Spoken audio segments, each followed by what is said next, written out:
Le message du jour vous est présenté par notre frère Marc.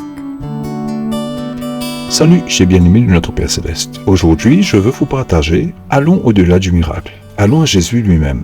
Bien-aimés, il est facile de devenir si familier avec le miracle de l'alimentation des 5000 personnes que nous oublions le miracle que Jésus nous offre 2000 ans plus tard dans les mêmes circonstances. Vous pouvez lire ce miracle dans Jean 6, versets 1 à 15.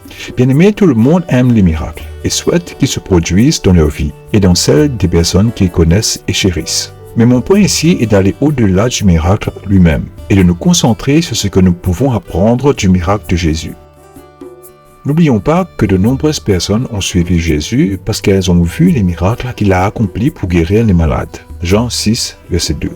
Très cher, les points suivants peuvent nous aider à comprendre cet objectif. Veuillez lire l'intégralité du texte pour comprendre ce que nous allons considérer ici. Premièrement, aucun problème n'est trop grand pour que Dieu, Jésus, puisse le résoudre.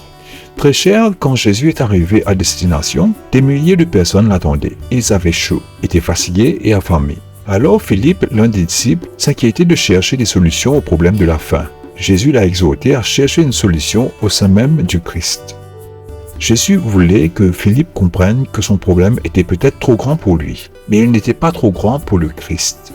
Bien-aimés, nous devons donc savoir où nous tourner pour apporter notre problème à Jésus. Veuillez vous assurer d'inclure Dieu dans vos calculs. Deuxièmement, aucune personne n'est trop petite pour que Jésus puisse utiliser.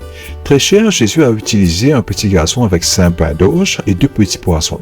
Le garçon a donné tout son déjeuner au Seigneur. Il n'en a pas retenu une partie et il a fini par être bien nourri. Très cher, Dieu vous demande de lui donner tout ce que vous êtes et tout ce que vous avez. Il n'y a pas de cadeau trop petit pour qu'il ne puisse l'utiliser. Je vous en prie, cela vous dérangerait-il de transférer ce que vous avez à Jésus, aussi petit que ce soit votre déjeuner? Jésus acceptera ce que vous avez et le transformera pour ses fins. Que Dieu vous bénisse tous. Profitez de votre journée en lui. Demain, nous continuerons avec ce charmant message. Au revoir. Si toi aussi tu crois que la parole de Dieu est une bénédiction, partage-la et sois une source de bénédiction pour les autres, toi aussi.